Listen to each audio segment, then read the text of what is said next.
देव प्रपन्नार तिहर प्रसीद प्रसीद विश्वेश्वर विश्ववन्द्य प्रसीद गंगाधर चन्द्रमौले मां त्राहि संसारभयादनाथम्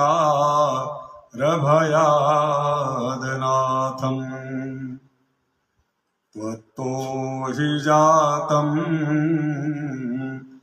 जगदेतदीश त्वयैव भूता निवसन्ति नित्यम् ब्रह्मेन्द्ररुद्रा शमरुद्गणाश्च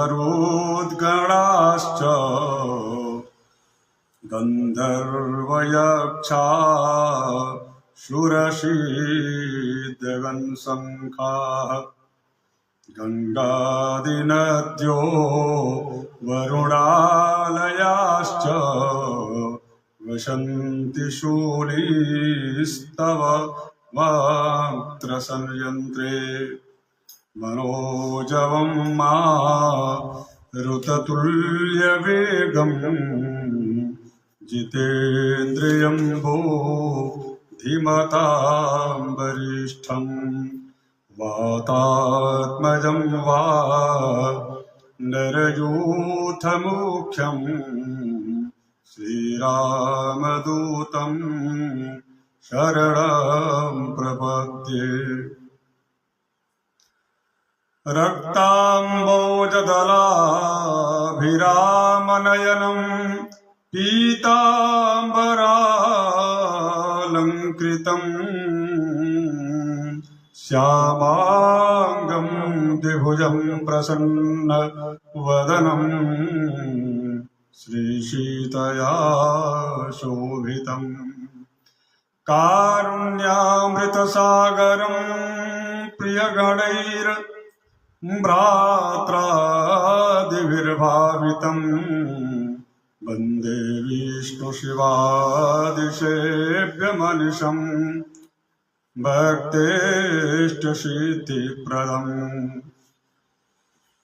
रामाय रामभद्राय रामचन्द्राय वेधसे रघुनाथाय नाथाय सीताया पतये नमः। रामं रामानुजं सीतां भरतं भरतानुजं सुग्रीवं वायुसूनुं च प्रणमामि पुनः पुनः।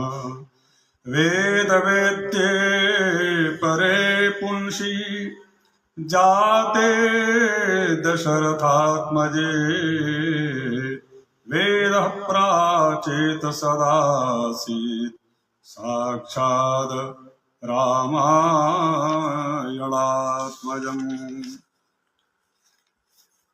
प्रेम से बोलिए रामायणात्मन, प्रेम से बोलिए भगवान श्री रामचंद्र जी महाराज की जय। कल बड़ा अच्छा एक प्रसंग था, क्योंकि कल से ही श्रीमद् वाल्मीकि रामायण का एक स्वाध्याय के स्वरूप में, चूंकि अनुष्ठान के स्वरूप में नहीं बल्कि स्वाध्याय के स्वरूप में जो है लगातार प्रभु श्री राम जी के गुणों का गुणानुवाद करने का क्रम हमने प्रारंभ किया है और आज दूसरा दिन है। उस क्रम में कल स्कंद पुराण के उत्तरखंड से लिए गए 5 अध्याय जो कि श्रीमद् वाल्मीकि रामायण के महात्म्य का कथन उसमें किया गया है। मैंने उस प्रसंग में उन 5 अध्यायों के प्रथम जो मंगलाचरण जहां से प्रारंभ हुआ, हमने उस मंगलाचरण के विषय को आपके समक्ष रखा, जिसमें हमने आप सबको यह निवेदित किया कि वास्तविक में श्रीमद् वाल्मीकि जो रामायण है वह वास्तविक में भगवती भक्तिमती जो सीता जी हैं उनका चरित्र है। जैसा कि हमने कल आपसे निवेदन किया था, कृष्णम रामायणम काव्यम सीतायाश्चरितम महत् पौलस्त्य बदमित्येवं चकार चरितव्रतः। वास्तविक में और उस चरित्र का श्रवण स्वयं भगवान मर्यादा पुरुषोत्तम प्रभु श्री राम जी स्वयं कर रहे हैं। कई लोगों को यह भ्रांति रहती है कि श्रीमद् वाल्मीकि रामायण में भगवान श्री राम जी को नर रूप में दिखाया गया है, जबकि यह भ्रांति उनकी ठीक वैसे ही है जैसे रात्रि काल में एक रस्सी की छाया को देख करके हम सर्प समझ करके भयभीत हो जाते हैं। ठीक वैसा ही इस प्रकार का यह भ्रम है, क्योंकि वास्तविक में श्रीमद् वाल्मीकि रामायण में, चूंकि श्रीमद् वाल्मीकि रामायण के बाल कांड का जो प्रथम अध्याय है, जो कि मूल रामायण कहा जाता है, उसकी शुरुआत ही ओम से है, पहला। दूसरी बात, ऐसा यह अद्भुत ऐसा यह ग्रंथ है, इतिहास ग्रंथ है, जिसको वेद वेद्यम साक्षात यह जो वेद है चारों, उन वेदों का जो तत्व है, वेद तत्व, वह श्रीमद् वाल्मीकि रामायण में सन्निहित है। वेद स्वरूप है, वेद के तुल्य यानी वेद के समान है। और वेद में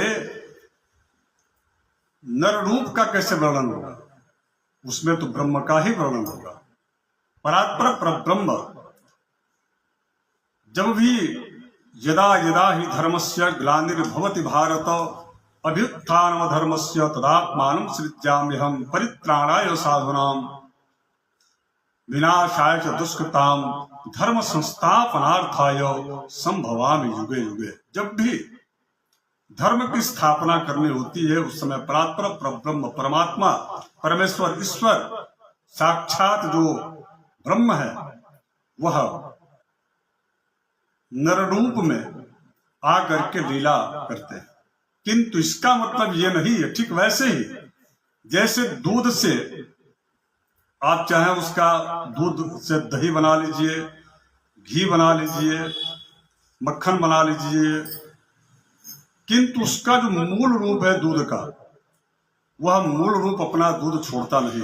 वैसे ही भगवान परात्पर परब्रह्म परमात्मा ईश्वर जब भी नर रूप में अवतार लेकर के और अपने भक्तों के कल्याणार्थ धर्म की स्थापना के लिए परित्राणाय साधूनाम, साधुओं के परित्राण के लिए जब भी उनका आगमन होता है इस धराधाम पर, तो वह उनका ब्रह्मत्व यथावत बने रहता है। उनकी लीला में दिखता भी है, उसको अनुभव किया जा सकता है। इसलिए श्रीमद् वाल्मीकि रामायण महर्षि वाल्मीकि जी ने ब्रह्मत्व का निरूपण किया है प्रभु श्री राम जी के जीवन चरित्र का गुणगान करके। और बाल कांड के प्रथम जो सर्ग है, उस सर्ग का शुरुआत तो ओम यानी कि प्रणव अक्षर से है ही, और विस्तार में दूंगा इस जो है जब वह क्रम आएगा तो। किंतु साथ साथ में ये भी है कि वहां पर महर्षि वाल्मीकि जी और नारद जी के बीच के संवाद से प्रारंभ है। नारद जी कोई सामान्य पात्र नहीं है, बल्कि नारद जी वह स्वयं भक्ति सूत्र के आचार्य हैं और ब्रह्मा जी के मानस पुत्र हैं।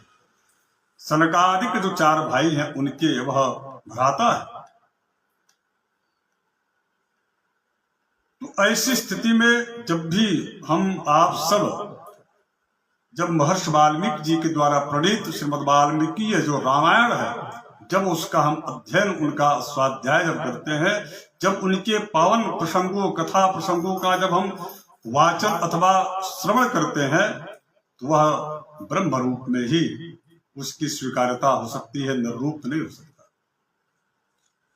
तो इस प्रकार से आज की जो चर्चा है, क्योंकि हमने कल मंगलाचरण में ही आपने देखा होगा, कल के कार्यक्रम को आप देखिएगा, या जो लोग जुड़े रहे उन लोगों ने देखा कि श्री शब्द से प्रारंभ हुआ है और सातों विभक्तियों में भगवान श्री राम जी के नाम को का उच्चारण करके स्तुति की गई है। और उसका हमने एक सामान्य, चूंकि वैयाकरणीय दृष्टिकोण से तो अत्यंत क्लिष्ट है इसका वर्णन,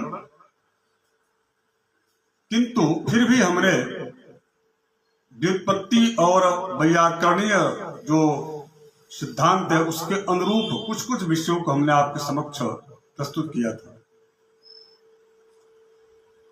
शुरुआत आज भी वही से हम करते हैं, बाकी कथा में प्रवेश करेंगे। आज क्या बड़ा अच्छा पावन प्रसंग है। आज का प्रसंग है प्रथम अध्याय, अभी चल ही रहा है, जो कि स्कंद पुराण के इस महात्मा का।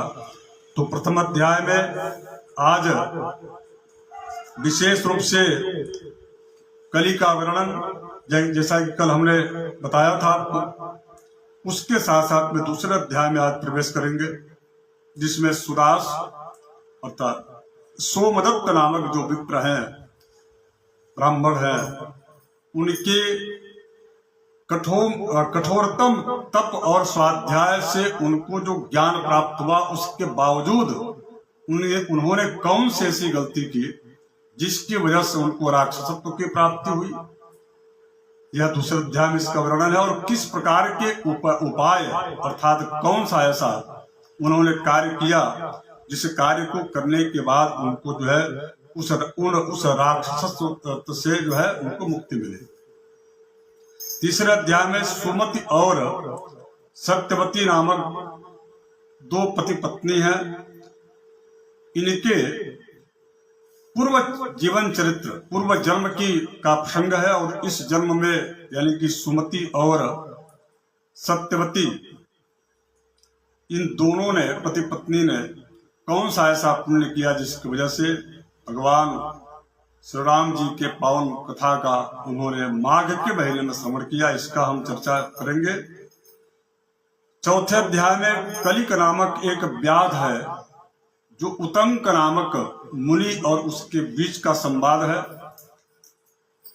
और वह चैत्र के माह में भगवान श्री राम जी के इस रामचरित, जो राम का जो चरित्र है, प्रभु श्री राम जी का जो गुणानुवाद है, उस रामायण को, यानी कि श्रीमद् वाल्मीकि जी के द्वारा जो प्रणीत जो रामायण है, उस रामायण को श्रवण करने से उस व्याध को किस प्रकार का जो है लाभ प्राप्त हुआ, और उसके जितने भी किए गए उनके द्वारा जो पाप थे, उन पापों का कैसे शमन हुआ, इसके चर्चा चौथे अध्याय में है। और पंचम अध्याय में, चूंकि आज पांचवें अध्याय का महात्मा है, तो पंचम अध्याय में नवान पारायण के विधिवत जो है कैसे किया जाता है और कब करना चाहिए, क्या उसके विधान है, इसका चर्चा आज हम करेंगे। तो आइए सर्वप्रथम कलि वर्णन के अंतर्गत, कल हमने आपसे कहा था कि सूत जी महाराज से ऋषियों के द्वारा ये बताया जा रहा है कि कलियुग आने वाला है और उस कलिकाल में लोग अपने धर्म से किस प्रकार से विमुख हो जाएंगे, और जो ब्राह्मण हैं जो अपने कर्म को करके और किस प्रकार से धर्म की रक्षा में सदैव गतिशील और अनवरत लगे रहते हैं, उनके द्वारा भी किस प्रकार से मिथ्या भाषिता और पाखंड उनके द्वारा देखने को मिलेगा। स्त्रियों का क्या व्यवहार होगा, स्त्रियों के द्वारा किस प्रकार से अधर्मिता की पराकाष्ठा होगी, ऐसा जो भी हमने कल वर्णन किया। आप सब जो देखे होंगे, आपको ये लगा होगा कि ऐसा लग रहा है कि आजकल के इस परिवेश को देख करके ये लिखा गया है, जबकि ये बहुत पुरानी बात है।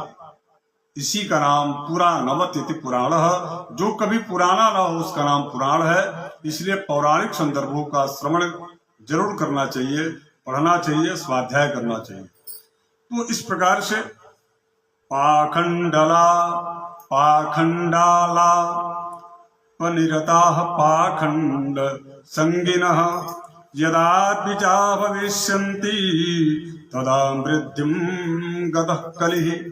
यानी कि पाखंड का आलाप करने वाले, पाखंड का प्रलाप करने वाले ब्राह्मण पाखंडियों की संगति में रह करके और वह द्विज जो है भविष्यन्ति तदा वृद्धिम गति, यदि इस प्रकार से वह कार्य करना शुरू कर दें पाखंड युक्त जो है और उसका प्रलाप करे पाखंड का, तो या उनकी संगति पाखंडियों से हो जाए या उनकी बात वह कहना शुरू कर दे पाखंडियों की, तो इसका मतलब यह है कि घोर कलिकाल आ गया है। देखिए कलयुग का वास्तविक में और भी एक सामाजिक जब हम अध्ययन करें तो घोरे कलयुगे ब्रह्मण जनानां पाप कर्मिणां मन शुद्धि विहीनानां निष्कृतश्च कथम भवेत्। सनातन धर्म के प्रति ऋषियों ने कहा, सौनकादि ऋषियों ने सूत जी से कि सनातन धर्म के प्रति, सनातनत्व के प्रति लोगों का भाव उतना नहीं रहेगा जितना कि उसके प्रति उनको श्रद्धा रखनी चाहिए। कह रहे हैं कि बद सूत मुनि श्रेष्ठ सर्वमेतत् शेषतः कस्य नो जायते तुष्टि सूत तद वचनामृता। जो भी इस प्रकार के इतनी सारी जो पूर्व में उन्होंने कहा है कलयुग का वर्णन करते हुए, देखिए कलयुग में पर ब्रह्म को छोड़ भूत प्रेतों की दई दुहाई है, मुंड हिलाती कही मलिन या कहे कुसुम भी माई है। बाल भोग ठाकुर को नहीं सैयद के लिए मिठाई है, संत को कंबल नहीं पतुरिया को कुरती सिलवाई है। गुरु हरे चेलों का धन चेला करता चतुराई है, और विधवा लग गई पान चबाने दे सुरमा मुस्काई है। यह श्रीमद् भागवत महापुराण के 12वें स्कंद में कलिकाल के वर्णन क्रम को हिंदी में रूपांतरित करके शालिग्राम जो एक बड़े अच्छे संत है उन्होंने लिखा है। ये सब चीजें स्कंद पुराण में भी वर्णित है। इन समस्त जो है तो आपने देखा होगा इसमें लिखा है कि परब्रह्म की उपासना करने के बजाय लोग शॉर्टकट में उपाय और टोटके के पीछे लोग घूमते रहते हैं, भूत प्रेत की पूजा करते हैं या करना शुरू कर देते हैं। मंदिरों में नहीं जाएंगे, वहां जाकर के पूजा बंधन जो उनकी स्वकुल परंपरा है वैसा न करके, बल्कि आपने देखा होगा कि जो है मजारों में जाते हैं, झाड़ फूक पर ज्यादा विश्वास करते हैं, जबकि ऐसा जो है यह कलिकाल का प्रभाव है। जबकि परम ब्रह्म का यदि वो अवगाहन करें, उनकी शरण में जाए, प्रभु श्री राम जी, भगवान श्री कृष्ण जो सनातनी जो ईश्वर और देवी देवता हैं, इनकी पूजा करें तो उनको निश्चित रूप से सभी प्रकार से सर्वतोभावेन उनका कल्याण उसमें सन्निहित है और उससे कल्याण होता भी है। लेकिन प्राय आपने देखा होगा जो पारंपरिक जो संत हैं, उन संतों को लोग देखना तो छोड़ दीजिए, उनके नाम तक को नहीं जानते। लेकिन जो मायावी है, जिन्होंने केवल मात्र जो है धन और ऐश्वर्य वैभव, यानी कि वो सबसे बड़ा वह जो है वैभव और संपन्नता को देख करके लोग आकृष्ट हो जाते हैं कि वो बहुत सिद्ध संत होंगे। जबकि वास्तविक में जैसे हमारे यहाँ पूज्य महाराज श्री जो हमारे हैं, आपने देखा होगा प्रातः स्मरणीय प्रातः वंदनीय जगत गुरु पूज्य पुरी जी वाले महाराज जी, उनके पास कितनी सादगी है, जबकि वो चाहे तो पता नहीं कितना उनको सुख ऐश्वर्य भोग विलासिता के सभी साधन उनके पास आ जाए, किंतु वह एक यति बिल्कुल जो है मतलब किसी भी प्रकार के भौतिक सुख से बिल्कुल अपने आप को वह अलग रख करके और रात दिन सनातन की सेवा में लगे हुए हैं। हमको और आपको जगाने के लिए पूरे वर्ष केवल चातुर्मास से छोड़ करके पूरे वर्ष वह पूरे भारत का भ्रमण करते हैं, और वो भी कोई वायु मार्ग से नहीं बल्कि ट्रेन की यात्रा से। आदमी एक बार कोई ट्रेन की यात्रा करता है तो वह थका मादा ऐसा लगता है कि वो कितना थका हुआ है, और वह तो पूरे साल ट्रेन की यात्रा ही करते रहते हैं, और इस उम्र में भी वह सनातन धर्म के प्रति सनातन धर्म का प्रचार करते हैं। तो इस प्रकार के जो पारंपरिक जो संत हैं, और भी कई ऐसे संत हैं जो अपनी परंपराओं का निर्वाह कर रहे हैं, लेकिन उनके पास कोई भौतिक जो है व्यवस्था या ऐसा कोई वैभव विलासिता बिल्कुल उनके जीवन में दूर दूर तक नहीं है, इसलिए लोग वहां आकर्षित नहीं होते, और उनकी बातों में थोड़ी कड़वाहट भी रहती है, चूंकि जो है सत्य जो होता है वह कठोर होता है, सत्य को जल्दी व्यक्ति सहन नहीं कर पाता। तो ये कलिकाल का प्रभाव है। श्रीमद् वाल्मीकि रामायण में जब इस कलिकाल के प्रभाव को देख करके ऋषियों ने जब चिंता व्यक्त की, तो सूत जी महाराज ने कहा कि हे ऋषि महर्षियों, आइए आप सबको मैं एक इतिहास बताता हूं। प्रथम अध्याय में ही एक उन्होंने प्रसंग बताया, और वह प्रसंग था वह प्रसंग सोमदत्त नामक एक अत्यंत धर्म और आध्यात्म का ज्ञाता एक ब्राह्मण, जिनके द्वारा इस प्रकार के कार्य किए जाने से उनको भी राक्षसत्व की प्राप्ति हुई। उन्होंने कहा, देखो हे ऋषि महर्षियों, मैं आप सबको एक प्रसंग बता रहा हूं, एक कथा बता रहा हूं जो महर्षि वाल्मीकि जी ने लिखा है।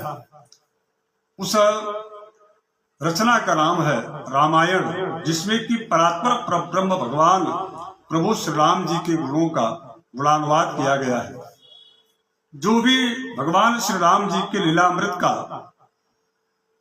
लीलामृत के रस का रसपान करता है, उस व्यक्ति के जीवन में किसी भी प्रकार का कष्ट दुख और तो रहता ही नहीं है, बल्कि उनके ऊपर कलयुग का प्रभाव भी नहीं रहता। कलिकाल का जो प्रभाव है वह उनके ऊपर नहीं रहता। वह कह रहे हैं कि धर्मार्थ काम मोक्षाणाम साधनम च द्विजोत्तमः श्रोतव्यम च सदा भक्त्या रामायण परामृताम। धर्म अर्थ काम और मोक्ष, ये चार जो पुरुषार्थ हैं, चारों पुरुषार्थ एक ही श्रीमद् वाल्मीकि रामायण उसके श्रवण मात्र से, उस श्रीमद् वाल्मीकि रामायण कथा के प्रसंग को सुनने मात्र से इन चार प्रकार के पुरुषार्थों की प्राप्ति व्यक्ति को हो जाती है। इतने इसकी महिमा है। और इसकी और भी उन्होंने कहा कि इतनी महिमा है कि एक अत्यंत जो धर्म कार्य में परिणत था, जो धार्मिक कृत्य को करने का स्पेशलिस्ट था, यानी कि वह उसमें उसको प्रवीणता हासिल थी, और वह कोई साधारण व्यक्ति नहीं था। कहा गया है कि जिसका जितना गुरु मजबूत वह उतना बड़ा पहलवान। तो उनके गुरु भी कोई साधारण गुरु नहीं थे, बल्कि बड़े अच्छे प्रतिष्ठित जो है ज्ञान वृद्ध ऋषि गौतम उनके गुरु थे। उन्होंने सुदास यानी कि सोमदत्त नामक ब्राह्मण को उन्होंने अत्यंत जो है धर्मज्ञ और अत्यंत उन्हें वेद परायण एक अनुष्ठित जो है ब्राह्मण के रूप में, विद्वान के रूप में उन्होंने उसको तैयार किया। और वह जो ब्राह्मण देवता थे, वह ब्राह्मण देवता के साथ एक घटना हुई। घटना ये हुआ कि एक बार एकदा ब्राह्मण पुत्र सनकाद्य महौजसः मेरुशृंगे समाजग्मुर्विक्षुतम ब्रह्मण स्वभाव। ये जो प्रसंग है जो सूत जी महाराज बता रहे हैं, उन्होंने बीच में एक और इसमें आता है कि महर्षि देवर्षि नारद जी एक बार ब्रह्मा जी की सभा को देखने के लिए गए थे और उनके पहले वहां पर सनकादिक चारों भाई पहुंचे हुए थे मेरु पर्वत पर। वहां ब्रह्मा जी की सभा लगती है और वहां पर गंगा जी में जब स्नान करने के लिए सनकादिक चारों भाई जब वहां पहुंचते हैं तो उसी समय तत्क्षण वहां नारायण नारायण का उच्चारण करते हुए वहां पर देवर्षि नारद जी पहुंचते हैं और उसके बाद देवर्षि नारद जी को देख करके सनकादिक जो है चारों भाइयों ने उनका विधिवत उनका जो अतिथि जो पूजन होता है वो उन्होंने किया और उसके बाद से आतिथ्य सत्कार करने के पश्चात उन्होंने इस प्रकार की अद्भुत जो भगवान श्री राम जी के चरित्र का जो गुणगान है, उनके नाम की जो महत्ता है, उनके लीलाओं का जो महत्व है, उस लीलामृत के रस का रसपान करने के लिए वह लालायित थे। उन्होंने कहा कि आप जो है भगवान मनोरंजन के लिए अवतार लेकर के और दैत्यों का नाश कर देते हैं, यानी कि सृष्टि को जो है किस प्रकार से उनको कैसे संचालित करना, यह उनका एक सामान्य उनकी एक प्रक्रिया है। ऐसे विशालतम जो भगवान है, प्रभु हैं, श्री राम जी है, उनके जीवन चरित्र का आप जो है मुझे वर्णन करें। ये कौन कर रहे हैं? तो सनकादिक चारों भाई पूछ रहे हैं नारद जी से। नारद जी चूंकि भक्ति रस के और भक्ति जो है शास्त्र के आचार्य, परम आचार्य हैं। इस प्रकार का जब नारद जी ने श्रवण किया तो नारद जी ने एक प्रसंग बताया। वो प्रसंग सोमदत्त जी का था, जो सोमदत्त नामक जो ब्राह्मण थे। और वह प्रसंग ऐसा था, आस्ते कृतयुगे विप्रो धर्म कर्म विशारदः सोमदत्त इति ख्यातो नामना धर्मपरायणम्। यानी कि कृतयुग में एक जो है अत्यधिक धर्म कर्म का शास्त्रज्ञ एक विद्वान ब्राह्मण सोमदत्त थे। और वह सोमदत्त जो है सतयुग में इतने अच्छे ज्ञाता थे और वो अपने नित्य प्रति अपने कर्म में लगे रहते थे। विप्रस्तु गौतमाख्येन मुन्ना ब्रह्मवादिना श्रावितः सर्वधर्माश्च गंगा तीरे मनोरमे पुराण शास्त्र कथनस्ते नासौ बोधितोपि च श्रुतवान सर्वधर्मान वही तेन उक्तान खिलानपि। फिर कह रहे हैं कि यस्वर उस समय वह गौतम ऋषि के शिष्य सोमदत्त जब गंगा नदी के तट पर भगवान शंकर जी की जब आराधना कर रहे थे, उसी समय वहां पर एक बार गौतम जी का आगमन हुआ। यस्वर चितो महादेव शिव सर्व जगत गुरु। यहाँ पर एक और आता है विषय, यस्वर चितो महादेव शिव सर्व जगत गुरु। और भगवान श्री कृष्ण को क्या कहा गया? कृष्णम वंदे जगत गुरु, कृष्णम वंदे जगत गुरु। और यहाँ पर कहा गया कि शिव सर्व जगत गुरु, अर्थात जो है भगवान शिव जो है सभी जितने भी चराचर में जगत के जो गुरु हैं, उन सभी गुरुओं के स्वयं जो है श्रेष्ठ गुरु महादेव है। और उनके समक्ष उनकी पूजा करते समय उनके सोमदत्त जी जब पूजा जब भगवान शिव की कर रहे थे, उसी समय गौतम ऋषि जी का आगमन होता है। और गौतम ऋषि जी के आगमन को देख करके भी वहां पर सोमदत्त जी उनकी आतिथ्य सत्कार न करते हुए, अभिवादन न करते हुए वह भगवान शिव की आराधना जारी रखते हैं। यह जब पूजा जब संपन्न हो गया भगवान शिव की, भगवान शिव चूंकि स्वयं वह जगत गुरु हैं, उन्होंने कहा कि हमारे सामने एक गुरु का अपमान मैं इसे बर्दाश्त नहीं कर सकता। भगवान की जब शंकर जी की पूजा जब संपन्न हो गई तो सोमदत्त नामक ब्राह्मण को उन्होंने राक्षस होने का श्राप दे दिया। किस लिए? क्योंकि उन्होंने अपने गुरु का अभिवादन नहीं किया, उनका आतिथ्य नहीं किया और वह शिव जी की पूजा में लगे रहे। तो यहाँ पर यह सूत्र प्राप्त होता है, चाहे आप कितने भी बड़े क्यों न विद्वान हो, लेकिन यदि और आप किसी बहुत ही महत्वपूर्ण कार्य में लगे हो, लेकिन यदि आपके गुरु वहां पर आ जाए, उपस्थित हो जाए भौतिक रूप से, तो उनका बिना अभिवादन किए, उनका बिना प्रणाम किए आप जो है आगे का कोई भी कार्य न करें।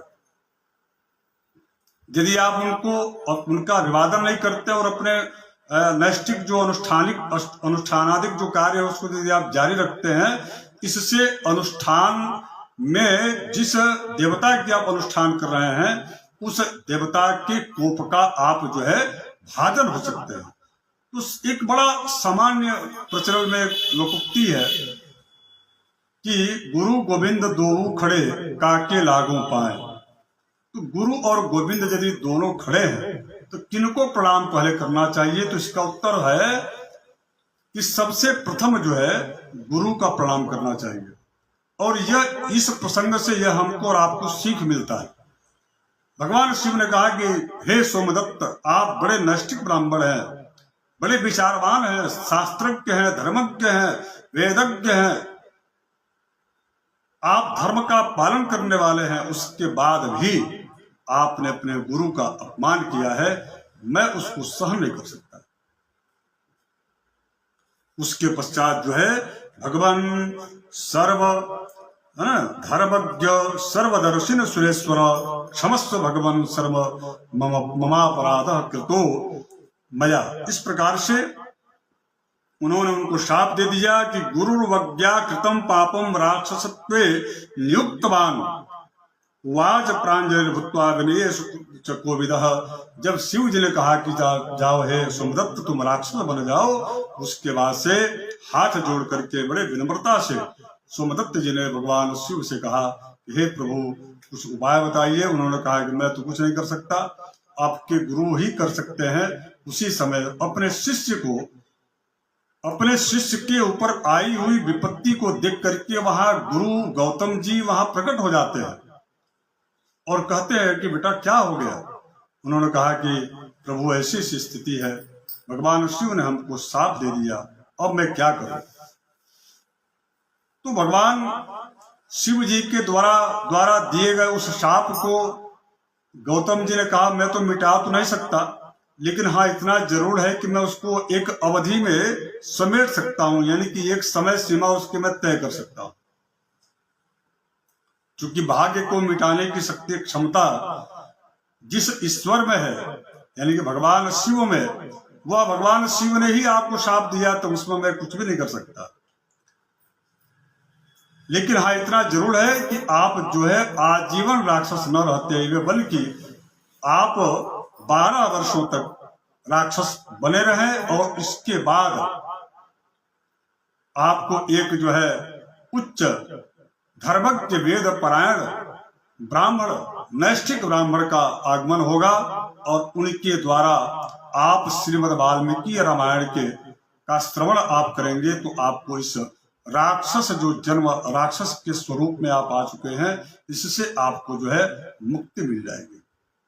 यह कह करके गौतम ऋषि वहां से चले गए। सोमदत्त जी ने कहा कि ठीक है, भगवान शिव का यह शाप है तो मैं उसको अंगीकृत करता हूं, मैं उसको स्वीकार करता हूं। इसके बाद से सोमदत्त जी जो है राक्षस का जो के गुण होते हैं, राक्षस के जो सारी चीजें हैं, उसको उन्होंने उसी का आश्रय लिया और उसके बाद से वह राक्षसत्व को प्राप्त करके और वह भ्रमण करने लगे।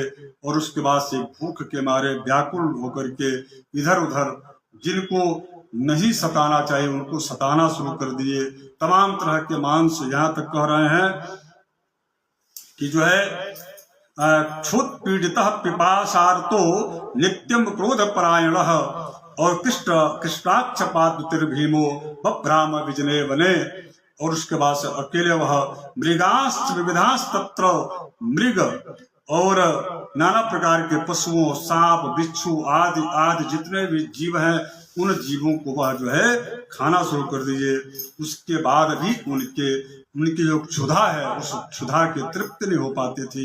उससे व्याकुल होकर के वह उस निर्जन वन में घूमते रहते थे। काफी ज्यादा बड़ा उनका एक जो है विस्तार क्षेत्र हो गया, और उस क्षेत्र के बीच में कोई भी यदि चला आता तो उसका वह वध करके उसको खा जाते हैं। इस प्रकार के राक्षसत्व के गुण उसके अंदर सोमदत्त नामक जो ब्राह्मण थे वह राक्षसत्व को प्राप्त हो गए।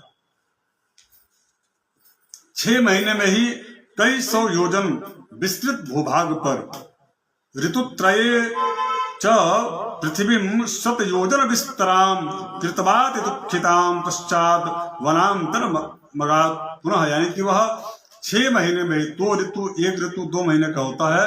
कह रहे हैं कि ऋतुत्रये 3 ऋतु यानी कि 6 माह में ही पृथ्वी शतयोजन प्रविस्तराम, यानी कि वह जो है कई योजन 100 योजन की लंबाई चौड़ाई में इतने बड़े क्षेत्र में उसका जो है आतंक हो गया राक्षस के रूप में। और वह जो आतंकी के रूप में होकर के वहां अनेक लोगों को पीड़ा पहुंचाना शुरू कर दिया। उसी क्रम में कलिंग देश संभूतो नामना गर्ग इति स्मृतः। अब वो 12 वर्ष पूर्ण हो चुके थे।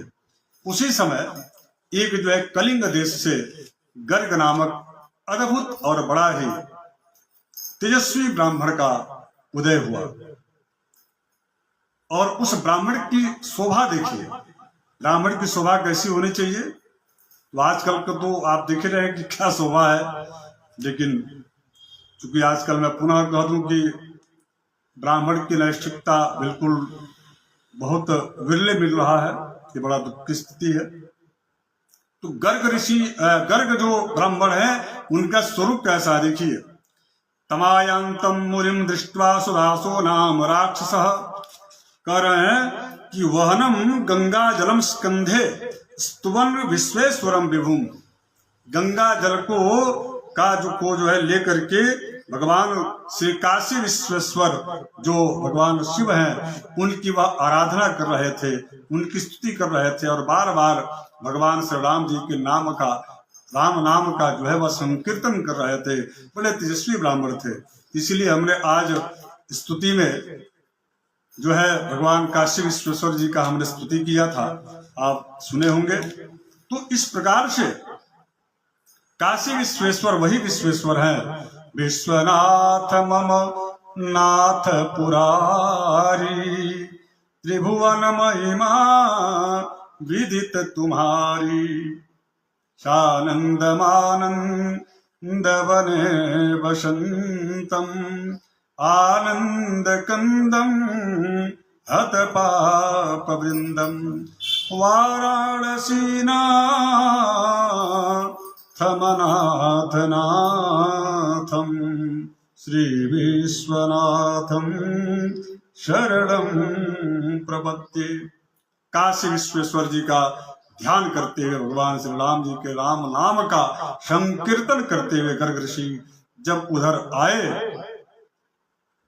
तो वह जो राक्षस थे सोमदत्त वह देख करके उन पर भी प्रहार करने का प्रयास किए। किंतु मैं आपको बता दूं कि जो नैष्ठिक ब्राह्मण होता है, जो नित्य प्रति अपने नैष्ठिक जो कार्य उनके हैं, यानी कि प्रातः सायंकाल भगवान की स्तुति आराधना संध्या वंदन इत्यादि करने वाला, यदि त्रिकाल संध्या करने वाला ब्राह्मण हो, अथवा यदि त्रिकाल नहीं हो पाता, जैसे हम लोगों से भी नहीं हो पाता है कम, लेकिन उसके बाद भी यदि वह दोनों समय संध्या वंदन करता हो, भगवान की स्तुति करता हो, वेद पारायण हो, धर्म शास्त्र के को केवल मात्र वह लोगों को बताता ना हो बल्कि स्वयं भी उस पर चलता हो, ऐसे ब्राह्मणों को देख करके प्रेत भी भाग जाते हैं।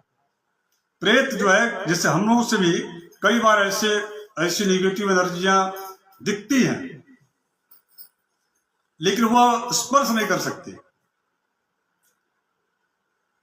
और आपने सुना भी होगा कि जो ब्राह्मण वास्तविक में यज्ञोपवीत संस्कार जब होता है, और यज्ञोपवीत संस्कार में जिन जिन चीजों को आचार्य के द्वारा बतलाया जाता है, यदि उनका परिपालन वह व्यक्ति अपने जीवन में कर रहा है, तो उस ब्राह्मण को प्रेत नहीं, यदि महाप्रेत भी हो, प्रेतों का पूरा संसार हो, यदि उनके बीच में वह ब्राह्मण चला जाए, उस ब्राह्मण को प्रेत जो है नुकसान पहुंचाने की तो बात ही छोड़ दीजिए, स्पर्श भी नहीं कर सकता। कई बार हम ऐसे ऐसे जगहों पर हमको जाना हुआ, मेरा व्यक्तिगत भी अनुभव रहा, लेकिन वहां उस स्थान पर जो है प्रेत भी स्पर्श नहीं कर पाता। काशी के मणिकर्णिका घाट पर जो है से लगा हुआ ललिता घाट था, आजकल तो वो कॉरिडोर बन गया। वहां पर रणवीर संस्कृत महाविद्यालय का गोयनका हॉस्टल हुआ करता था।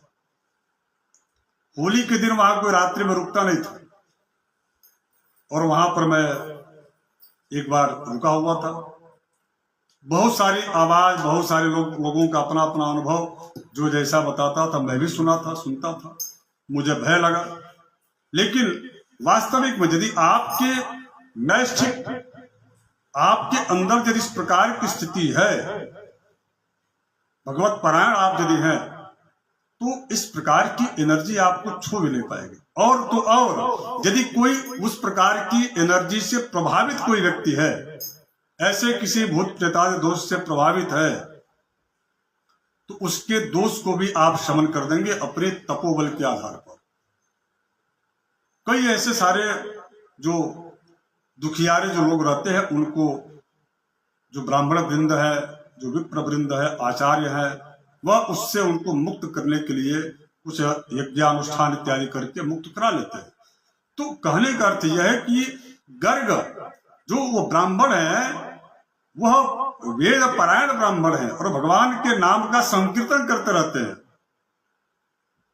उनको वह जो है स्पर्श भी नहीं कर पाए, और उनको देख करके उसके मन में यह लालसा जग उठी कि ये ब्राह्मण बहुत ही नैष्ठिक ब्राह्मण है, जिससे मेरा कल्याण हो सकता है। मैं अपने इस राक्षसत्व की जो स्थिति हमारी बनी हुई है, इससे मुझे मुक्ति मिल जाएगी। और वो समय भी आ गया था जो गौतम ऋषि जी ने, उनके जो गुरु ने कहा था सोमदत्त जी के, कि 12 वर्ष व्यतीत होने के पश्चात आपको एक ब्राह्मण मिलेंगे, और उनके श्रीमुख से आप जो है यदि श्रीमद् वाल्मीकि रामायण का यदि का श्रवण आप कर लेंगे, उससे आपको इस राक्षसत्व से आपको मुक्ति मिल जाएगी। और वह समय आ गया था। उसके बाद से उस राक्षस ने कहा उस ब्राह्मण से, गर्ग ऋषि से, गर्ग जी से, अहो भद्र महाभाग नमस्तुभ्यम महात्मने। हाथ जोड़ करके वह ब्राह्मण से कह रहे हैं, राक्षस कह रहा है कि अहो भद्र महाभाग नमस्तुभ्यम महात्मने, हे महाभाग, आप तो बड़े कल्याण के प्रतिमूर्त हैं, मैं आपको बारंबार प्रणाम करता हूं। नाम स्मरण मात्रेण राक्षसा अपि दूरगाः मया प्रवक्षिता पूर्वम विप्राह कोटि सहस्त्रशः। यानी कि वह आप जो है भगवान के नाम के स्मरण कर रहे हैं, उन नाम के स्मरण को मैं सुना हूं केवल, और सुनने मात्र से मेरी जो पुरानी जो चेतना थी, सोमदत्त नामक जो मैं भी ब्राह्मण था, वेद परायण धर्मज्ञ था, शास्त्रज्ञ था, वो मेरी चेतना पुनः वापस आ गई। जब भगवान राम के नाम के सुनने मात्र से हमारी चेतना जब वापस आ गई, तो उस राम के नाम के साथ साथ उस राम के, प्रभु श्री राम जी के जीवन चरित्र का यदि हम गुणगान सुन ले, तब तो मुझको जो है इस राक्षसत्व से मुक्ति मिल जाएगी। हे भद्र, हे ब्राह्मण देवता, आप मुझे उनके प्रभु श्री राम जी के जीवन चरित्र का नाम तो आपने श्रवण कराया, नाम का संकीर्तन हमने सुना, किंतु अब उनके जीवन चरित्र की मैं कथा श्रवण करना चाहता हूँ, यह कह करके और उनसे निवेदित कर रहा है राक्षस। उसके बाद से वह ब्राह्मण देवता ने कहा उस राक्षस से कि राक्षसेन्द्र महाभाग मतिस्ते विमला भवत् अस्मिन् मूर्जयसिते पक्षे रामायण कथां शृणु त्वं राम माहात्म्यं राम भक्ति परायणम। अर्थात आप जो है ऊर्जस्विते, यानी कि यही कार्तिक का महीना, कार्तिक महीने के प्रतिपदा से लेकर के और नवमी पर्यंत, जो अक्षय नवमी होता है, नवमी पर्यंत 9 दिन का नवान्न पारायण, यानी कि 9 दिन में श्रीमद् वाल्मीकि रामायण का जो है श्रवण आप कथा का कर लीजिए। हे राक्षसेंद्र, इससे आपको जो है इस राक्षसत्व से मुक्ति मिल जाएगी। तो उसके बाद से कह रहे हैं कि राम ध्यान पराणांच कह समर्थ प्रबाधितुम राम भक्ति परो यत्र तत्र ब्रह्मा हरि शिव। यानी कि जो व्यक्ति भगवान श्री राम के नाम का संकीर्तन करता है, उसके ऊपर केवल प्रभु श्री राम जी का आशीर्वाद नहीं, उनका केवल वह कृपा पात्र नहीं बनता, बल्कि कह रहे हैं कि राम ध्यान पराणांचो कह समर्थ प्रबाधितुम राम भक्ति परो यत्र तत्र ब्रह्मा हरि शिव। ऐसे स्थान पर जहां पर भगवान के नाम का संकीर्तन, उनके गुणानुवाद का वर्णन होता हो, उनकी कथा प्रसंगों का यदि चिंतन होता हो, तो वहां पर जो है साक्षात भगवान शिव और भगवान विष्णु का, वहां ब्रह्मा जी तीनों उच्च महाशक्तियां वहां पर विराजित हो जाती हैं, वहां उनका निवास होता है। कथा श्रवण मात्रेण राक्षसत्व मपाकृतम विसृज्य राक्षसम भाव मभुवत देवतोपमः।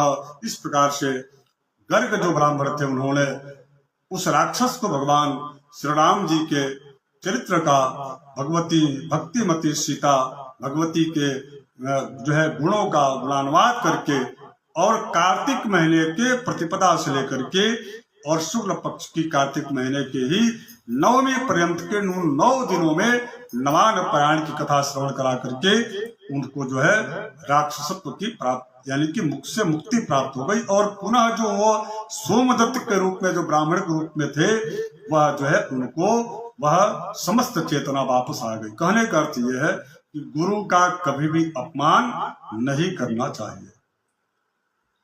अब गुरु कौन कौन है? तो माता पिता के गुरु हैं, तो माता पिता का भी अपमान नहीं करना चाहिए। जो ऐसा करता है वो तो राक्षस है ही, लेकिन सबसे बड़ी बात यह है कि उससे एक बड़े समाज का नुकसान होता है, क्योंकि राक्षस केवल अपना नुकसान नहीं करता, बल्कि वह समाज के और भी अन्य कई लोगों का वह नुकसान करता है। इसलिए हमको और आपको जागरूक होकर के और इस प्रकार से कार्य नहीं करना चाहिए जिससे कि उनको ऐसा दुर्गति हो। तीसरे अध्याय में बड़ा अच्छा प्रसंग है। राजा एक सुमति हुए और उनकी धर्म पत्नी सत्यवती हुई।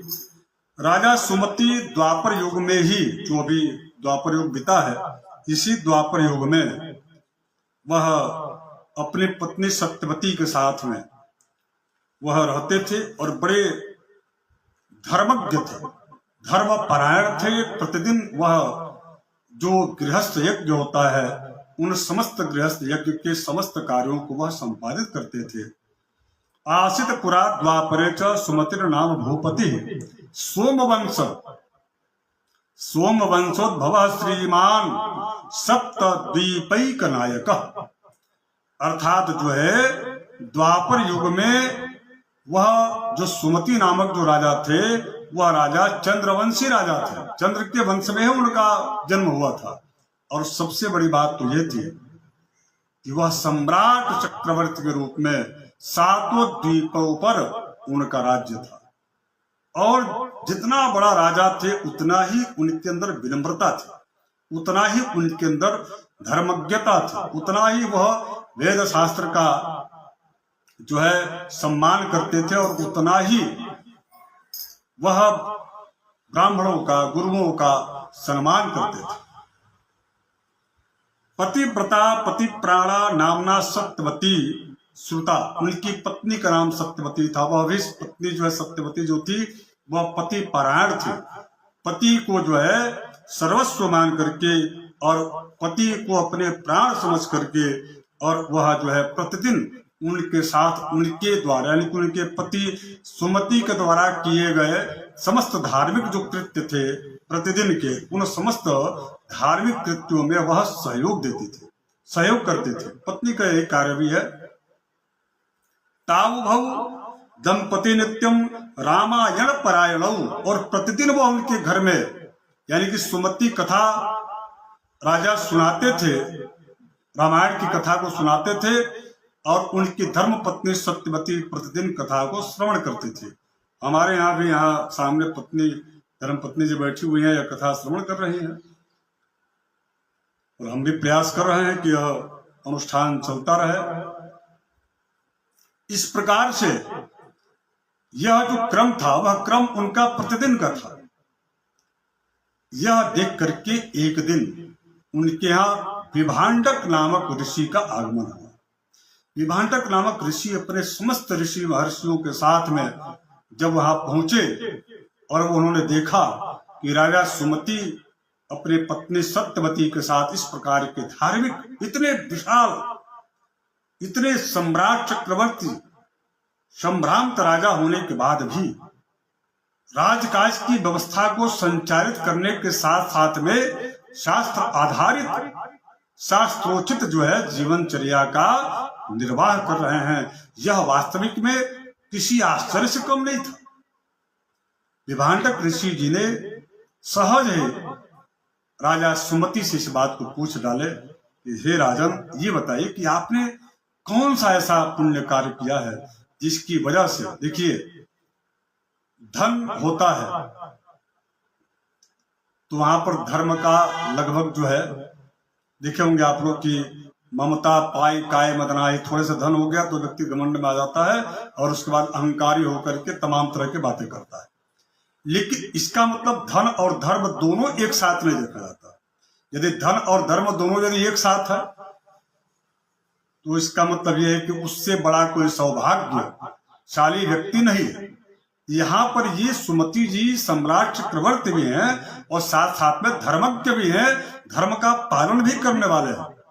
सबसे बड़ी बात तो यह है कि उनकी धर्म पत्नी भी उनके कार्य में सहायता कर रही है, सहयोग कर रही है।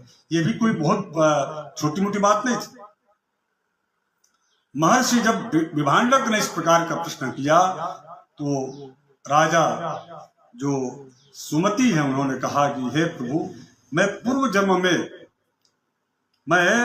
जन्म में एक जो है मालती नामक शूद्र था। अहमासम पुरा शूद्रो मालतिर नाम सप्तमः कुमार्ग निरतो नित्यम सर्वलोका हितेरतः। और जो हमारी धर्म पत्नी थी वह जो है वह एक साध्वी निषाद कुल की थी और उनका नाम काली था। अथेय मागता साध्वी विंध्य देश समुद्भवा, और निषाद कुल संभूता नामना कालीति विश्रुता बंधुवर्ग परित्यक्ता दुखिता जनग्रहा। काली नामक वह जो है निषाद कुल की एक बड़ी ही साध्वी, यानी कि वह साध्वी जीवन व्यतीत करने वाले थे। और हम दोनों परिवार से परित्यक्त होकर के जंगल में भ्रमण कर रहे थे, और मैंने एक जो है महर्षि वशिष्ठ जी के आश्रम के ठीक पास में ही एक छोटा सा हमने अपना स्थान बनाया था, और वहीं पर हम दोनों पति पत्नी के रूप में वहां निवास करते थे।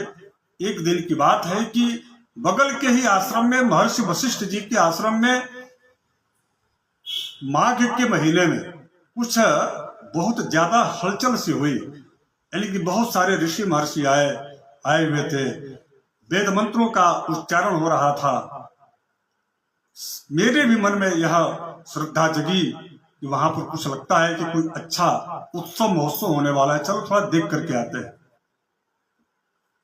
हम दोनों पति पत्नी, यानी कि काली और इनका नाम चूंकि आप सबको हमने पूर्व में बताया है कि ये स्वयं भी एक बड़े अच्छे जो है मालती नामक शूद्र थे।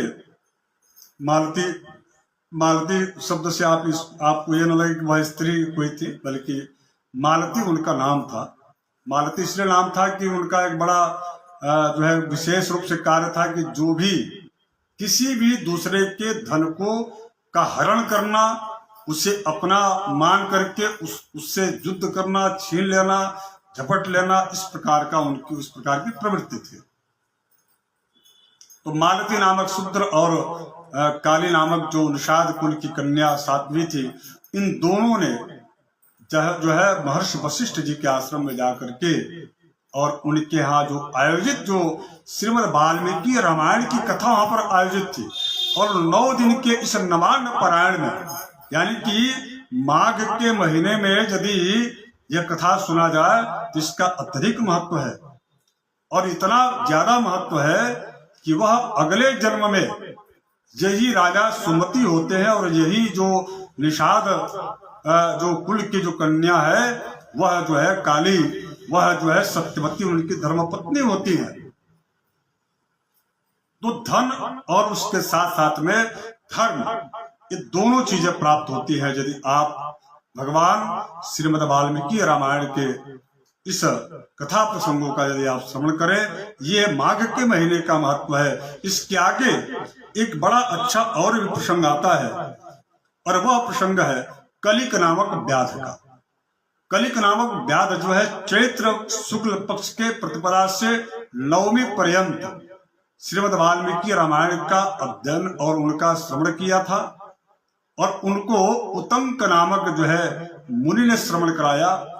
उसकी वजह से उनको जो है कलिक नामक जो व्याध था उसको व्याधत्व से मुक्ति मिल गई थी।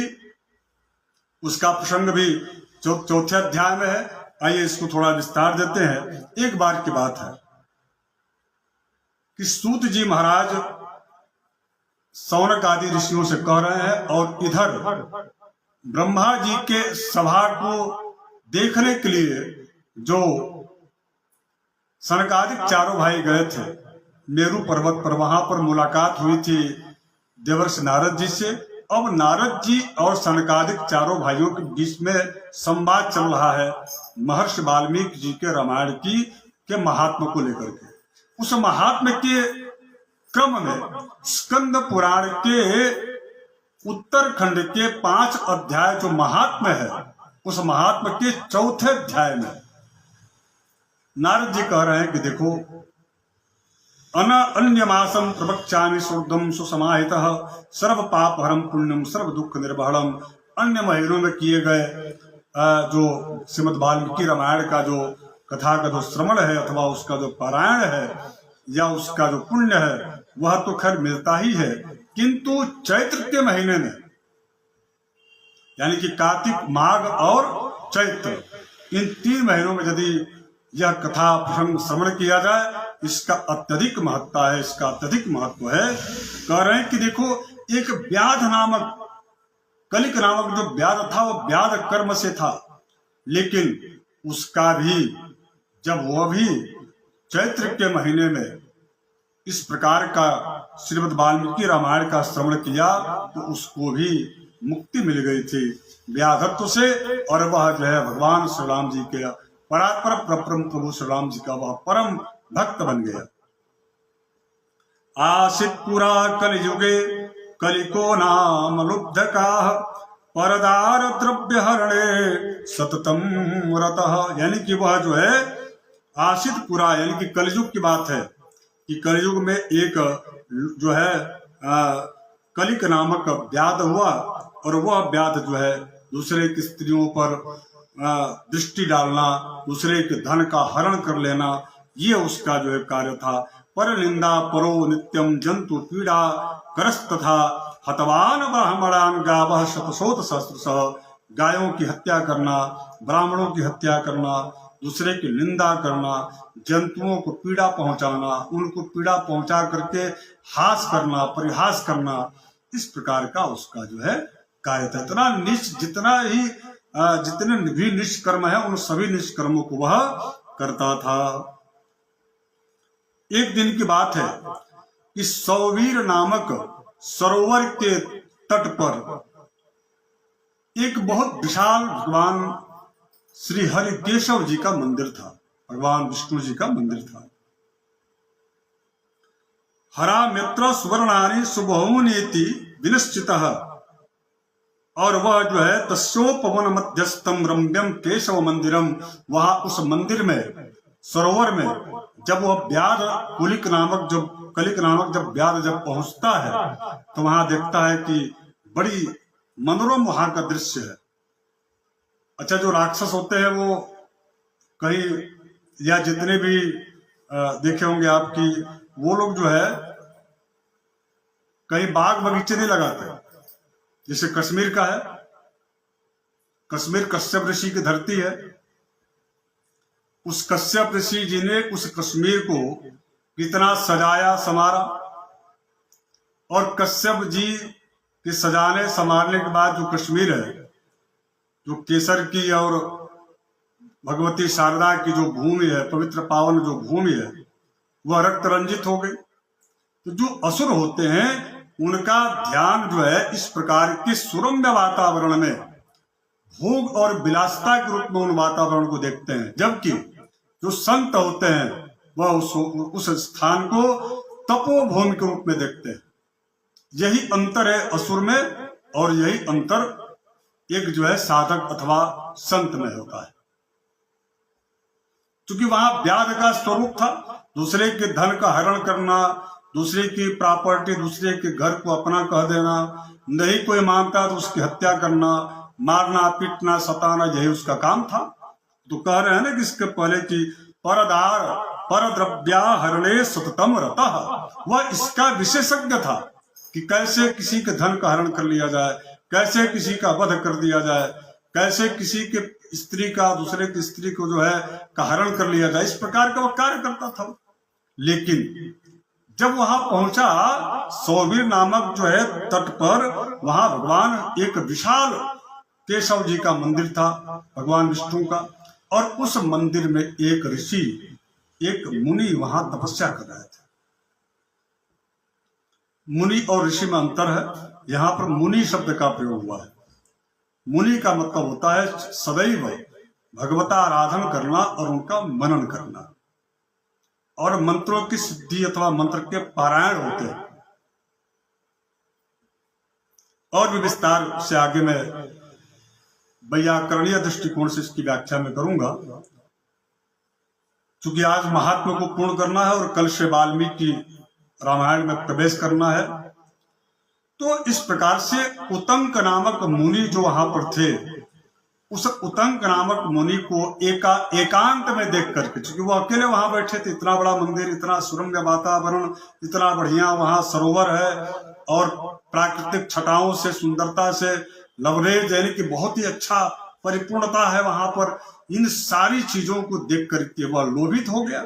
उसका नाम जो है व्याध का कलिक था। लेकिन यहाँ पर कह रहे हैं स्कंद पुराण में कि आसित पुरा कलियुगे कलिको नाम लुब्धक, यानी कि दूसरे के धन को देख करके लोभ जिसके अंदर आ जाए, उसके प्रति ममता जिसके अंदर आ जाए, उसको लोभधक भी कहा गया। तो वह लोभधक जो है व्याध जो था, वह उस प्रकार की प्राकृतिक जो है सुरम्यवादियों से परिपूर्ण भगवान केशव के मंदिर को देख करके, और उस मंदिर के जो रखवाले थे, जो मंदिर के सेवक थे, उतंक नामक जो मुनि, उनको देख करके उसके मन में अब जो है उसका मन डोल गया, और वह उतंक मुनि को मारने के लिए उद्यत हुआ।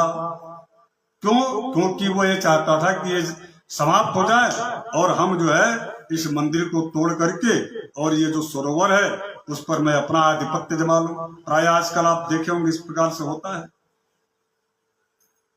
तो इसी तरह से जगाम राम भवनम कीना सश्चौर्यलोलुपः तत्रा पश्यद्विजवरं शांतं तत्त्वार्थ कोविदम् परिचर्या परम विष्णोरुतक्तम ऋतंकम तपसा निधिम एकाकिनम दयालुम च निष्प्रिय ध्यान लोलुपम। भगवान के इस मंदिर में उतंक मुनि ध्यान लगा करके बैठे हुए थे। उसी समय जब वहां पर पहुंचता है व्याध, वह व्याध जो है उतंक हंतुमारभे उद्यता सिरमदुद्धता और पादेना क्रम्य तद्वक्षो गलम संग्रह्य पाणिना।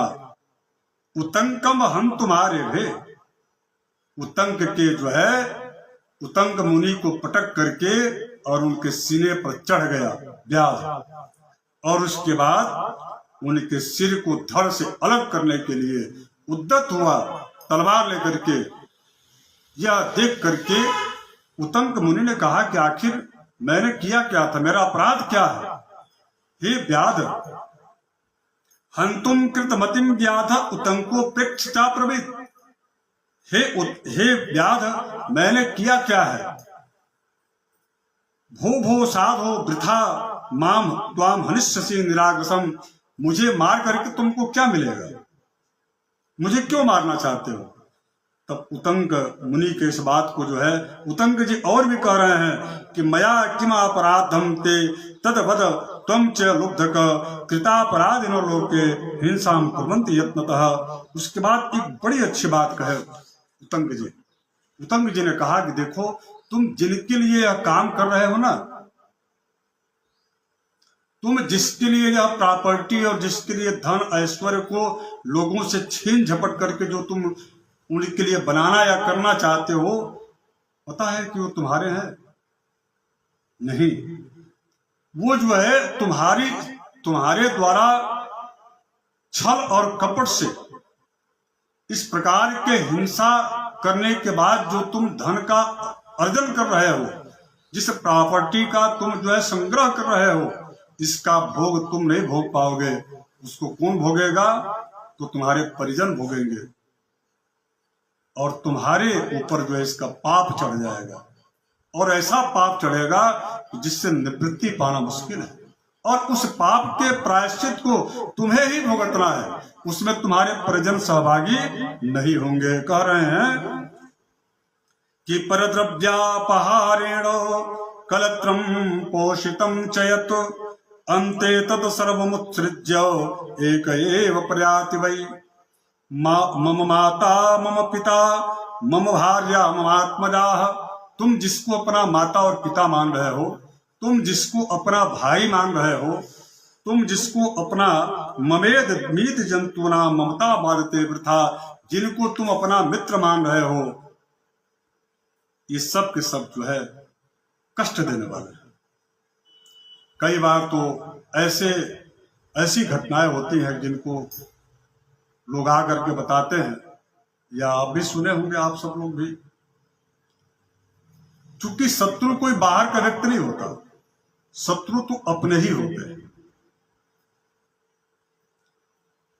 दोस्त ही दुश्मन बनते हैं, और जिनके प्रति आपको ज्यादा अपेक्षा है उन्हीं से आपको धोखा मिलता है। तो कह रहे हैं कि यहां पर कोई अपना नहीं है।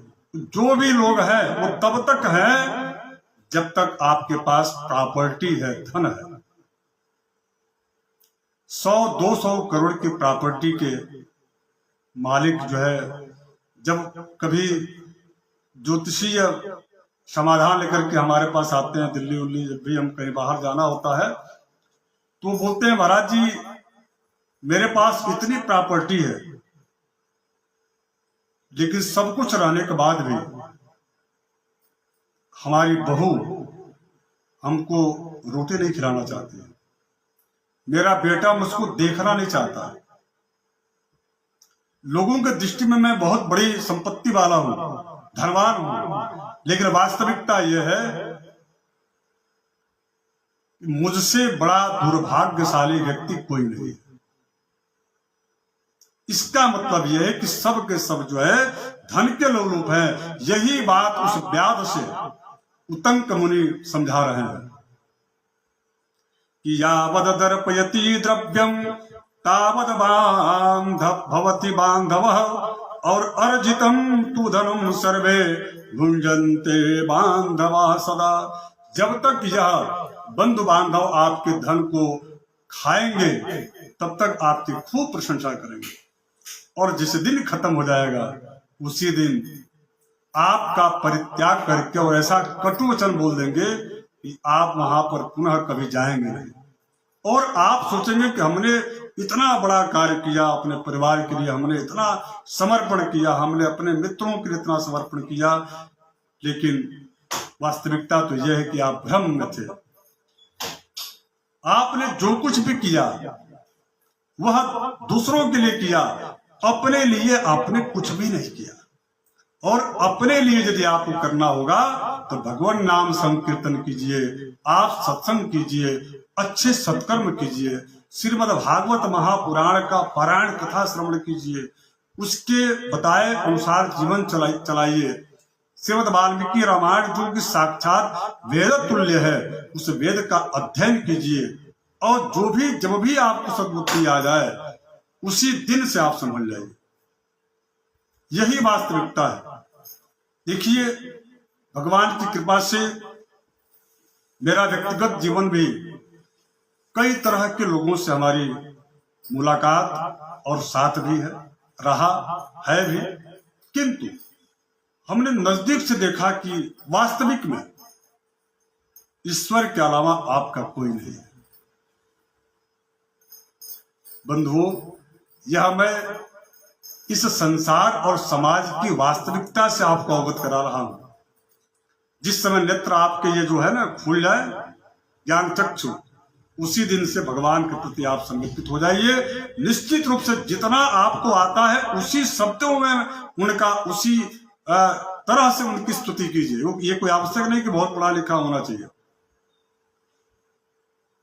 उत्तंक मुनि उस व्याध के अंदर जो लोभ, यानी कि लोभ जो उसके अंदर था, उस लोभ को वह समाप्त कर रहे हैं। और देखिए, यदि अच्छे संत से, अच्छे विद्वान से, एक अच्छे आचार्य से यदि मुलाकात हो जाए तो निश्चित रूप से पापी व्यक्ति भी सुधर जाता है। व्याध इतना पापी था, लेकिन उत्तंक मुनि के स्पर्श करने मात्र से, उत्तंक मुनि के उपदेश करने मात्र से वह जो है इति ब्रुवाणम तमर्षिम विमृश्य भय विवलम, जब इस प्रकार की जब बात व्याध से उन्होंने कहा उत्तंक मुनि ने, तो वह उत्तंक मुनि के कहने के बाद वह जो व्याध था, जो क्रूर था, हृदय से कठोर था, वह द्रवित हो गया और भय के मारे डरने लगा, कांपने लगा। कहा, प्रभु मुझे तो इस प्रकार का मैं कभी चिंतन किया ही नहीं। यह बिल्कुल आप सही कह रहे हैं। प्रभु बताएं, मैं आपके शरण में हूं, मुझे क्या करना चाहिए। उन्होंने कहा कि कलिकह प्रांजलि, कलिक जो है ऐसे हाथ जोड़ करके और कहता है कि प्राह क्षमस्वेहि पुनः पुनः, हे प्रभु, हे उत्तंक जी, हे मुनिवर, आप मुझे क्षमा कीजिए, मैं आपको बार बार प्रणाम करता हूं, और बताएं कि मैं कौन सा ऐसा कार्य करूं जिसकी वजह से जो हमने पाप किया है, इस पाप से मुझे उससे निवृत्ति मिल जाए, भगवान के परम पद की प्राप्ति हो जाए, हम भगवान के हो जाएं। जिस भगवान ने हमको यहाँ भेजा है, जिस कार्य के लिए भेजा था, हम उस कार्य में प्रवृत्त हो जाएं।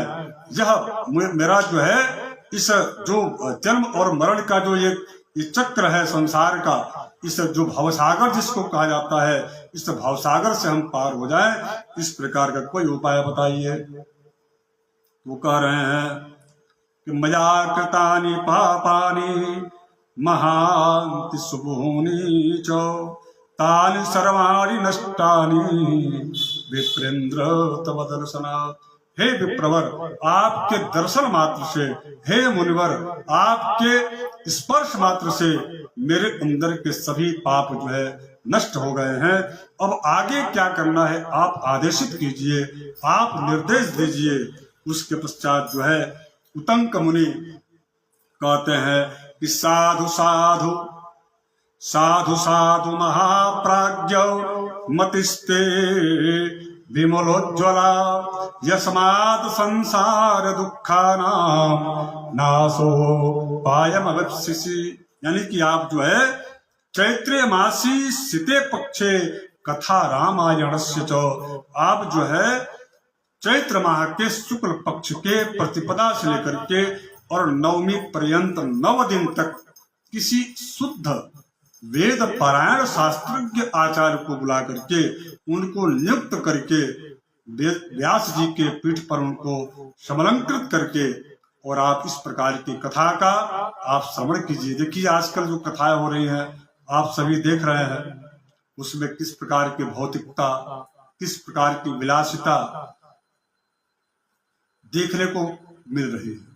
वास्तविक में वह स्वरूप कथा का नहीं है। ये कथा तो ऐसी है, श्रीमद् भागवत महापुराण तो कुशासन पर, उसके आसन पर एक जो है परमहंस श्री सुखदेव जी महाराज बैठकर कथा श्रवण करा रहे हैं, और सुनने वाला जो सम्राट चक्रवर्ती है महाराज परीक्षित, वह सर्वस्व अपना त्याग करके गंगा नदी के तट पर उस बालू के जो है बालू में बैठ करके और वह उस कथा को श्रवण कर रहे हैं, तब जाकर के मुक्ति मिलती है।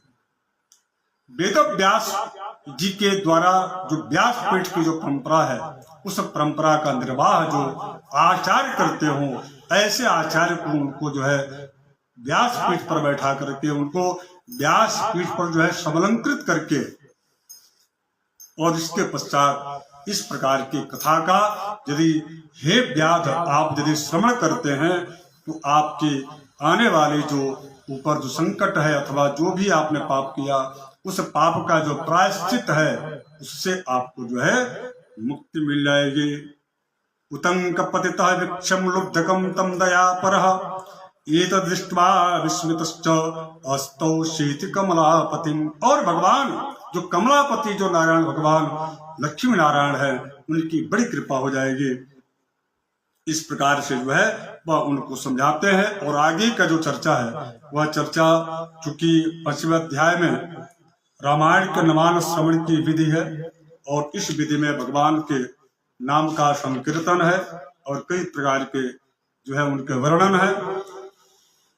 कहा गया कि एवं सनत कुमारस्तु नारदेन महात्मना सम्यक प्रबोधितः सत्य पराम निर्वृत्ति मापः। इस प्रकार से महर्षि जो देवर्ष नारद जी हैं, देवर्ष नारद जी सनकादिक चारों भाइयों को मेरु पर्वत पर ब्रह्मा जी के उस सभा के दर्शन करने जो गए थे, वहां इस प्रकार के पावन प्रसंग जो स्कंद पुराण के हैं उनका श्रवण करा करके श्रीमद् वाल्मीकि के द्वारा जो रचित जो रामायण है उस रामायण की महिमा का श्रवण कराते हैं।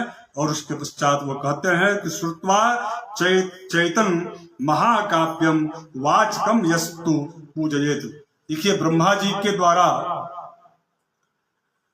कई हजार रामायण का निर्माण किया गया, किंतु उन सभी, और अभी भी कम से कम 50-60 तो रामायण होंगे ही, लेकिन उन समस्त रामायण, इसलिए गोस्वामी जी कहते हैं कि रामायण शतकोटि अपारा।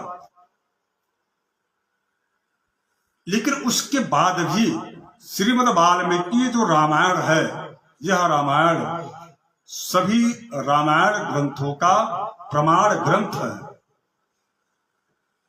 इसलिए श्रीमद् वाल्मीकि रामायण का पावन प्रसंग जो होता है वह प्रमाण के रूप में है, और उनका यदि श्रवण कर लिया जाए, उनका यदि पावन प्रसंग का वाचन भी यदि कर लिया जाए, पारायण भी कर लिया जाए, तो भी जो है दोनों प्रकार से, यानी कि वक्ता और श्रोता दोनों की 21 पीढ़ी, त्रिसप्त, यानी कि जो है 3 बार 7 पीढ़ी, यानी कि 7 तरीके 21 हो गया, तो 21 पीढ़ियां जो है उनको परम पद की प्राप्ति हो जाती है। जैसे भूत प्रेत आदि दोष, या कई बार होता है कि आपने देखा होगा परिवार में कोई अपमृत्यु को प्राप्त हो जाता है, असामयिक मृत्यु से ग्रस्त होकर के प्रेत जोन में वो भटकता है, तो उस प्रेत जोन से जो है मुक्ति प्राप्त करने का भी साधन केवल मात्र यही है। क्या? भगवान श्री कृष्ण की महिमा और श्रीमद् भागवत महापुराण में की गई है, और श्रीमद् वाल्मीकि रामायण भगवान श्री राम जी का। लेकिन यह जो चरित्र है, दोनों चरित्रों में सभी प्रकार के जितने भी देवी देवता हैं, सबका जितनी उनकी प्रभु सत्ता है उसका विधिवत जो है गुणानुवाद किया गया है। तो यदि इन दोनों का श्रवण कर लिया जाए तो निश्चित रूप से प्रेतत्व दोष से भी मुक्ति मिल जाती है, और घर में सुख शांति समृद्धि की प्राप्ति होती है। सबसे बड़ी बात तो यह है कि आपके मन में आत्मिक शांति मिलती है। देखिए, जब भी गरुड़ पुराण का जब हम पढ़ते हैं, प्रेत कल्प में 16 अध्याय जो है, उसमें आपने देखा होगा, इसमें स्पष्ट कहा गया है कि जब बालक जब माँ के पेट में आता है तो 6 महीने के बाद वो कहता है कि हे प्रभु, इस प्रकार के जो है गर्भ में बड़ी कष्ट हो रहा है मुझे। और कई बार तो ऐसा होता है कि जो गर्भ के अंदर जो रक्त और जो कई जो मूत्र इत्यादि जो चीजें रहती हैं, उन सभी अपेय पदार्थ भी कई बार उस बच्चे के मुंह में चले जाते हैं, तो उसको बड़ा पीड़ा होती है। तो कहता है प्रभु, क्योंकि 6 महीने के बाद उसको ज्ञान हो जाता है, इसीलिए जब भी कोई गर्भवती स्त्री हो, माता हो, तो उनके समक्ष जो है अनावश्यक चर्चाएं नहीं करनी चाहिए, बल्कि धर्म की चर्चा होनी चाहिए, ताकि वो लड़का जो है धार्मिक हो और ज्ञानी हो। तो 6 माह का जब होता है, उसके बाद वो बच्चा जो है भगवान नारायण से कहता है, क्योंकि 6 माह तक माँ के पेट में जब वो 6 माह तक रहता है, तब तक उसको पूर्व जन्म की चेतना रहती है कि वो पूर्व जन्म में कहाँ था और क्या था, उसकी चेतना उसको पूरा 100% रहती है। तो कहता है, हे नारायण, हमने यदि कोई पाप किया और उसी पाप का प्रतिफल है, जिसकी वजह से मुझे इस प्रकार से जो है पुनः जन्म और मरण के चक्र में मुझे आना पड़ा, हे प्रभु, पुनः मैं ऐसी गलती नहीं करूंगा। जब मैं जन्म हमारा हो जाएगा, उसके बाद से मैं आपके गुणों का गुणानुवाद करूंगा और आपकी भक्ति में करूंगा। लेकिन वास्तविकता तो यह है कि जन्म के पश्चात उसको पूर्व की सभी स्मृतियां, सभी चेतना उसकी जो है शून्य हो जाती है, और उसके बाद वो वही करता है जिस खानदान और जिस कुल और जिस परिवेश में वह जन्म लेता है। और जन्म लेने के पश्चात जब वह पढ़ने जाता है, तो जो समाज उस समय का होता है, उस समाज के द्वारा जैसा समाज कहता है वो ऐसा करता है। लेकिन दर्शकों, यदि उस दौरान घर का वातावरण यदि धार्मिक हो और इस प्रकार की स्थितियां हो, कथा प्रसंग पौराणिक जो संदर्भ है, ईश्वर का यदि गुणगान यदि उस घर में हो रहा हो, निश्चित रूप से उस बच्चे पर बाहरी सामाजिक जो प्रभाव है, कुप्रभाव, वो नहीं पड़ेगा, और वह बालक जो है निश्चित रूप से, अरे सबसे बड़ी बात तो यह है कि कम से कम आपकी बुढ़ौती में सेवा तो करेगा। यहाँ तो बड़े बड़े जो है धनाढ्य धनपतियों के यहाँ मैं देख रहा हूं, और बड़े संभ्रांत पदों पर जाने के बाद माता पिता को समयाभाव कह करके और वृद्धाश्रम में छोड़ देते हैं। नहीं वृद्धाश्रम में छोड़ते हैं तो कई बार तो ऐसा होता है कि बड़े जिस महल को वह चुन चुन करके जीवन के संचित धन से निर्माण किया, वह उसी महल के एक कोने में एक छोटी सी जो कोठरी होती है ना, उस कोठरी में अपने ही पुत्र और पुत्र वधू के द्वारा उसको बंद कर दिया जाता है। खाया पिया, क्या हुआ नहीं हुआ, कैसे हुआ, समाज से, परिवार से, कुटुंबी जनों से, आस पड़ोस के किसी व्यक्ति से उसका संपर्क टूट जाता है, और उसके बाद से जो है वह तिल तिल करके मरता है। तो बंधुओं, धन अर्जित करना बिल्कुल आवश्यक है, उसके बिना कोई संसार में गति नहीं है। किंतु यह भी सत्य है कि धन के साथ साथ में धर्म भी आवश्यक है, और धर्म के साथ जो चलता है उसका धन उसके लिए सुख का प्रभाव लेकर के आता है। और जो व्यक्ति धर्म विहीन होकर के केवल धन के लिए पशुओं के जैसा धन पशु होकर के यदि वह जीवन विचरण करता है, उसका जो अंतिम जीवन होता है वह दुख से भरा होता है। इसका जरूर ध्यान रखना चाहिए। आइए, अब चूंकि विलंब हो गया और 6 बजने वाला है, तो पुनः 6 बजने वाला है क्या? अच्छा, तो पुनः जो है कल, अच्छा अभी समय है, तो कल जो है पुनः कल हम श्रीमद् वाल्मीकि रामायण के कथा क्रम में हम प्रवेश करेंगे, और बालकांड के प्रथम सर्ग को, चूंकि प्रथम सर्ग में सब श्लोक हैं और सब श्लोक को मूल रामायण कहा गया, और यह नारद जी और महर्षि वाल्मीकि जी के बीच का संवाद है। जो भी इस प्रसंग को श्रवण कर लेता है उसको पूरे वाल्मीकि रामायण के कथा के श्रवण का फल प्राप्त हो जाता है। तो कल हो सकता है कि हमको लाइव आने में थोड़ी सी विलंब हो, चूंकि मैं 4 बजे आ जाता हूं, तो कल 4:30 बजे तक शुरुआत करें। 4:30 बजे से 6 साढ़े 6 बजे तक जो है चलेगा। आ चुकी 4 सवा 4 बजे हम जुड़ गए थे। यह प्रतिदिन चलेगा। नवंबर में हमारी चूंकि उत्तर प्रदेश की यात्रा है एक आध हफ्ते का, उस समय थोड़ी सी क्रम हो सकता है टूट जाए, फिर भी प्रयास करूंगा कि जहां भी रहूं वहां से आपको लाइव करके पावन प्रसंग भगवान के लीला चरित्र जो अमृत रस का है उसका हम रसपान कराए। जो लोग वर्तमान में अभी जुड़ नहीं पा रहे हैं वो बाद में भी इस वीडियो को देख सकते हैं। और अभी मैंने अपने सोशल मीडिया के जो सहयोगी हैं उनसे मैंने कहा है कि इस वीडियो को आप जो है YouTube में भी डाल दीजिए, तो उसका भी प्रयास चल रहा है, उसकी भी प्रक्रिया है। और मेरा जो है उद्देश्य है कि इस कथा क्रम में मैं आपको वैयाकरणीय ढंग से जो मूल जो कथा है उस कथा को मैं आपके समक्ष प्रस्तुत करूं। देखिए, भजन गाने, संगीत गान, वाद्य, सब चीजों का मुझे भी ज्ञान है, लेकिन मैं नहीं चाहता कि आपको मनोरंजन का मैं साधन बनूं। मैं ये चाहता हूं कि यह कथा आत्मरंजन की कथा है, यह कथा मनोरंजन की कथा नहीं है। तो मैं उसी मूल स्वरूप में मैं आपके समक्ष जो है प्रस्तुत करने का प्रयास करूंगा और यही मेरा संकल्प है। हनुमान जी महाराज को मैं इस कथा को श्रवण करवा रहा हूं। इसमें कोई यजमान नहीं है, बल्कि हमारी धर्म पत्नी बैठी रहती है, वो सुनती है और हनुमान जी सुनते हैं। यहाँ ठाकुर जी हैं, भगवान शिव है, श्री यहाँ विराजमान है। तो आइए पुनः आप सभी को जय सिया राम, हर हर महादेव, नमः पार्वती पते, हर हर महादेव।